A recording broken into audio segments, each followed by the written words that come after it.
Hey everyone, welcome to the show. Let's kick things off with a question. How much of who you are is wrapped up in what you do for a living?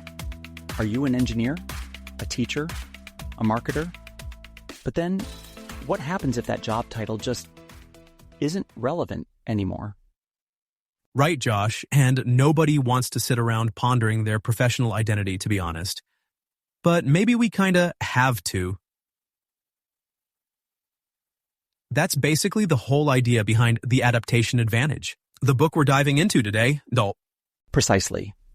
Heather McGowan and Chris Shipley argue that in this crazy world where technology, culture, careers, everything is changing at warp speed, adaptability isn't just a nice to have.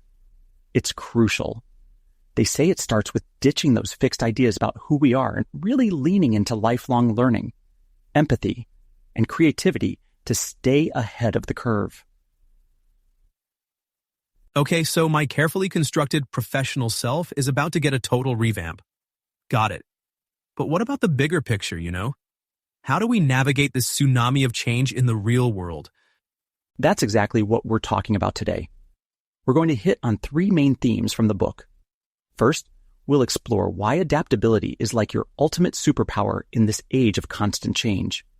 Then we'll tackle how redefining your professional identity can unlock major transformation and new opportunities. And finally, we'll look at what leaders and organizations need to do to actually thrive amidst all this uncertainty. Spoiler alert, it's not just about keeping up with the latest gadgets, it's about culture and mindset too. So if I'm hearing you right, this episode is basically a survival guide for disruption, but also a roadmap for actually leading the charge. All right, let's jump in and unpack this. So picking up from redefining professional identities, to really understand adaptability, we've got to recognize how quickly and profoundly the world is changing. I mean, we're talking about tech advancements, cultural shifts, even the way we think about work itself. It's all evolving faster than ever before. Yeah, and isn't it wild that the smartphone I use to complain about traffic on Twitter has more processing power than what NASA had to send astronauts to the moon? I mean, progress is clearly great for space exploration and my ability to live tweet frustrations. But at the same time, isn't this speed of change a bit overwhelming for, most of us? It definitely can feel overwhelming, but the book actually argues that this acceleration opens up opportunities if we know how to adapt. Take automation and AI, for instance. These technologies are transforming jobs, absolutely. From flipping burgers to reading legal briefs. McGowan and Shipley compellingly argue that it is less about the tech taking over and more about how we pivot. So instead of frantically Googling, will AI steal my job? We're supposed to ask, how can I work with AI? Exactly. Look at IBM's former CEO, Ginny Rometty, for example. She pointed out that AI isn't just tweaking industries. It could alter every job in the next decade. But that's not a death sentence for us humans. McGowan and Shipley argue that this is the moment to really focus on what makes us irreplaceable. Things like creativity, empathy, and collaboration. Those are skills no algorithm can truly replicate. Of course, until ChatGPT writes a stand-up comedy set that's actually funny. I take your point, though. But it's not just the tech that's changing, right? The workforce itself looks and thinks differently now. We've got generational turnover, cultural shifts. Even how people define success seems pretty different, doesn't it?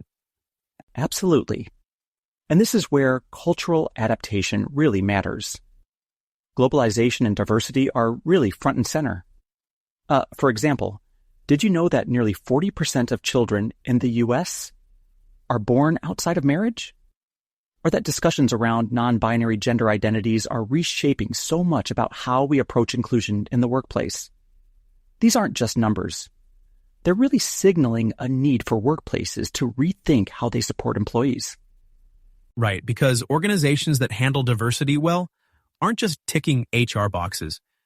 There's a clear competitive edge to getting this right. I mean, to thrive in this new environment, emotional qualities like cultural humility and empathy seem kind of non-negotiable. Spot on. McGowan and Shipley stress emotional intelligence as being central to collaboration in any future-focused workplace. And case in point, Google's Project Aristotle. They studied a bunch of their most effective teams and found that psychological safety, a culture where people feel supported and valued when sharing ideas or voicing concerns, was the biggest factor in team success. And who creates psychological safety? Leaders with high emotional intelligence do. Hold on, let's unpack that. If I'm a manager, you're telling me that instead of micromanaging or trying to outthink my team, I should focus on building trust and making people feel safe to disagree with me? Yes. That's precisely why empathy and emotional intelligence aren't nice-to-have leadership skills. They're essential. Machines can process data, but humans need to manage emotions. Think of leaders as gardeners, creating an environment where creativity and collaboration can actually thrive. Sounds like something robots still can't do, right? Okay, so we've established that it's a high-stakes world of constant change. But rewiring ourselves to think of adaptability as a survival skill sounds exhausting. Can't I just stay in my lane and do me? That is really the mindset McGowan and Shipley challenge. The idea that learning and growth stop once we enter a career. Lifelong learning isn't a luxury anymore. It's really essential. The authors actually mention middle-skill jobs, like roles in logistics or administrative work, that are disappearing faster because of automation. So, if people in those positions don't actively pivot, they risk being left behind. So, the old go to school, get a job, stay there forever. Playbook is toast? Toast. That's why companies like AT&T are offering tools like career intelligence dashboards, showing employees what skills they'll need in the years ahead. It's proactive, not reactive. But here's the thing. It's not just about keeping up with new tech. It's about completely rethinking how we view our careers. And we need to make learning and unlearning constant parts of life. Unlearning, huh? That sounds about as fun as going back and retaking middle school. It's not about redoing old lessons. It's about letting go of practices or assumptions that no longer make sense. For instance, if you are great at managing teams in the office, you'll need a whole new skill set. Now that half the team's working remotely, rigid routines just won't cut it anymore. All right, I'll give them this. It's inspiring to think of adaptability as a mindset rather than just scrambling to keep up. But where do we draw the line? Because if I'm constantly reinventing myself, where's the stability? That's where uniquely human traits come in. This isn't about erasing your identity. It's about expanding it. McGowan and Shipley advocate for redefining stability. Instead of a fixed role or title, think of stability as being open to change and growth. This quote from Dan Gilbert really sums it up perfectly. Human beings are works in progress who mistakenly think they're finished. So, to thrive in this chaos, we're leaning into flexibility, creativity, and a dash of trust that the process is, well, working. That's a tough mindset shift, but kind of empowering too.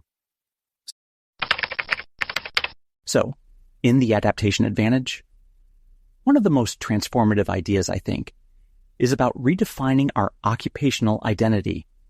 It's not just about surviving change, but rethinking how we define ourselves. Beyond job titles, you know? We're going to dive into why fixed labels can hold us back, the advantages of having a more fluid, purpose-driven identity, and how that really connects to workforce adaptability and even societal changes. Right, so we're ditching the old labels. Goodbye, Drew, sarcastic podcast host. Although, is that really a label I want to get rid of? Josh, why do these labels even matter so much? What makes them the bad guy all of a sudden? Well, traditionally, job titles gave us stability and clarity. What do you do? I'm a teacher, a nurse, whatever. People understood immediately. It gave us a sense of identity and community. But here's the thing. Those labels are static, and our work is anything but. So labels are kind of like those old BlackBerry phones. Useful back in the day, but now they can't keep up with, what we actually need. Exactly. If you're stuck on engineer or reporter, What happens when that role evolves or even disappears? McGowan and Shipley talk about the decline of linear careers, school, job, retirement. That's just not the reality anymore. Right. Because these days, everyone's got a side hustle or they're pivoting in their career, especially after, say, an economic downturn or a global pandemic, maybe. Exactly. And those disruptions show how dangerous it is to be limited to one fixed role. The book says we need to shift from what's my job title to what value do I bring? What skills do I have? And that's where the idea of a fluid occupational identity comes in. So shedding the title is step one. But doesn't that lead to the big existential question? If I'm not my job, who am I? How do I define myself? That's where purpose comes in. McGowan and Shipley suggest defining yourself by your passions, your core values, and the skills you can use in different areas. Your purpose isn't on your business card. It's about what energizes you and where you can make an impact. Like a superhero, right? It's not about Batman's billionaire status or his gadgets. It's that I fight for justice mindset. That's his true identity. Precisely. It's discovering what drives you. Chris Shipley, the author herself, started as a journalist, but when that world changed, she focused on her storytelling and analytical skills to consult for startups. And over time, she worked with thousands. It proves that focusing on skills and purpose rather than a job title can open up completely new doors. So instead of I'm a journalist, it's I'm a storyteller who connects ideas and people. That focus on skills keeps your options open. Exactly. And it's not just individuals. This fluidity ties into workplace adaptability. The book says that identifying those transferable skills like problem solving or leadership makes workers more resilient. They can cross industries when one sector is disrupted. Okay, but let's be honest here. Telling people they have all these untapped skills sounds great, but how do you actually figure out what they are? Well, that's where self-reflection comes in. McGowan and Shipley suggest asking not what's my job, but what motivates me? Where are my strengths? You can use assessments or just reflect on past projects. For example, someone who thinks of themselves as just a bank teller might realize their customer service and problem-solving skills could also work in retail or event planning.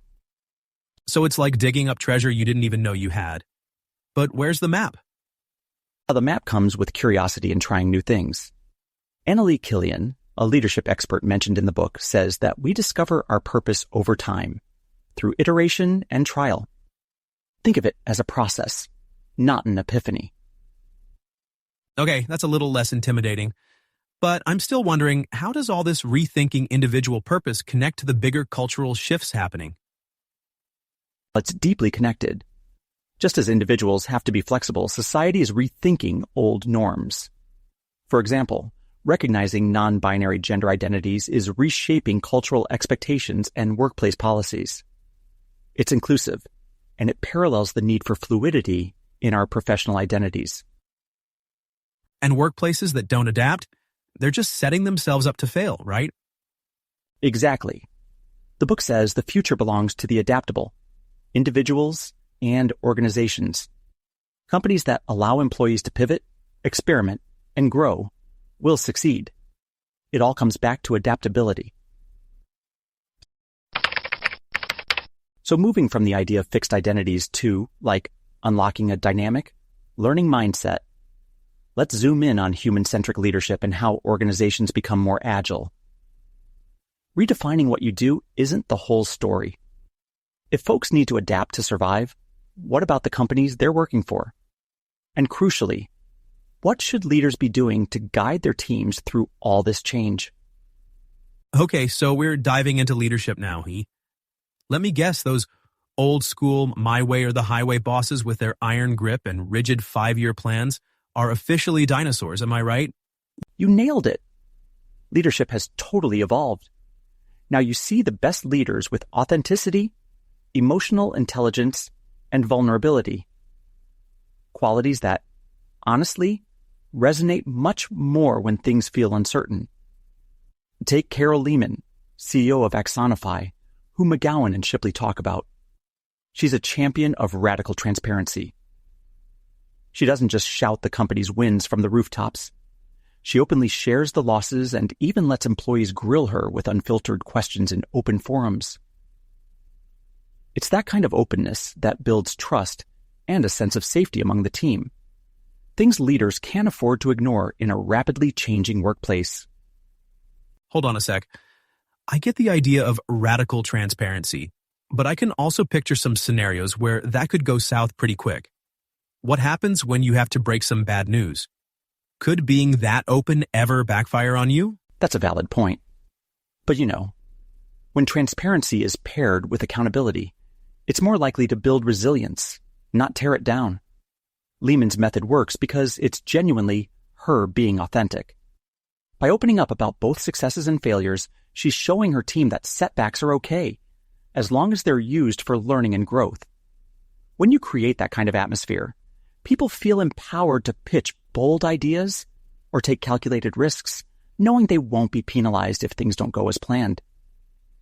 So transparency is like fertilizer and trust is the harvest. Looks like leaders are gardeners now, huh? That's a surprisingly apt analogy. Modern leaders aren't dictators barking orders. They're facilitators. Their main thing is to nurture a workplace where individuals feel respected, supported, and most importantly, safe enough to innovate. All right, so we've built the foundation with leadership qualities, emotional intelligence, trust building, the whole shebang. But you brought up psychological safety, and I know you're itching to expand on that. What's the big deal, and why is everyone hyping it up so much right now? Psychological safety is really a cornerstone of team performance. McGowan and Shipley bring up Google's Project Aristotle, which was all about figuring out what makes teams tick. They found that the number one thing separating high-performing teams was psychological safety.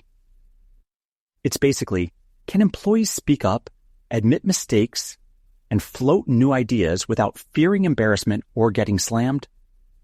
Wait a minute.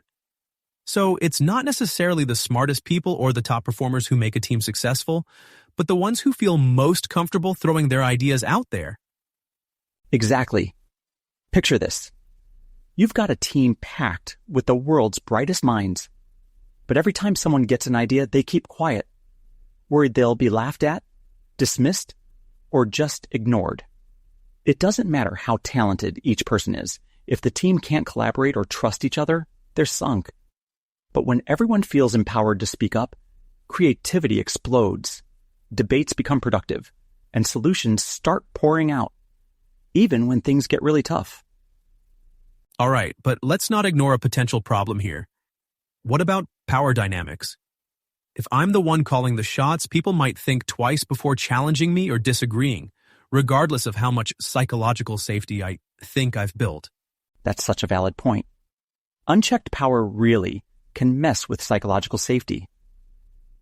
McGowan and Shipley actually cite Dr. Dasher-Keltner's cookie monster study here. Turns out, when people were put in charge during collaborative tasks, they tended to lose empathy, hoard resources, and ignore fairness within the group, which that final cookie situation proved. This shows that leaders need to actively counteract this empathy erosion through self-awareness, feedback, and just making a conscious effort. So leadership is really a blend of power and emotional intelligence, right? If you lose control of one, you're probably headed for a crash landing. All right, got it. But let's shift gears now. Strong leaders are essential, of course, but what about the companies themselves? How do organizations, whether big or small, navigate all this constant change? Adaptability is key for both people and companies. The book spends a lot of time on adaptive organizations, pointing to companies like Apple and AT&T as examples of how to sync up your culture and systems to stay ahead of the game. Take Apple, for instance. After the iPod blew up, they could have easily coasted on that success. But their leaders were smart enough to see the potential of smartphones and took a huge leap with the iPhone. Right. Basically risking their golden goose back then. That's a bold move. I'm guessing they didn't exactly get a lot of congratulatory pats on the back. definitely. It's a perfect example of leaders challenging the status quo, something Jim Cowses and Barry Posner call out as crucial for great leadership, and they're cited in the book. Apple's choice to pivot involved risks, but it was all part of their long-term vision. And it paid off big because they fostered a culture that welcomed experimentation and innovation, despite the fact that it meant disrupting their own winning formula. Okay, but bold moves aren't enough on their own. You need a solid foundation under you, right? What about a company like AT&T? How does that fit into building resilience? AT&T is all about making sure their people stay relevant. They rolled out a career intelligence dashboard to help employees make sense of fast-moving industry trends. How?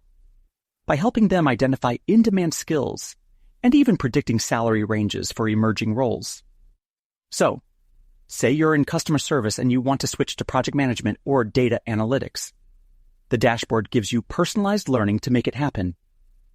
So, they're not just telling employees, good luck figuring out the future, but actually providing a roadmap for growth.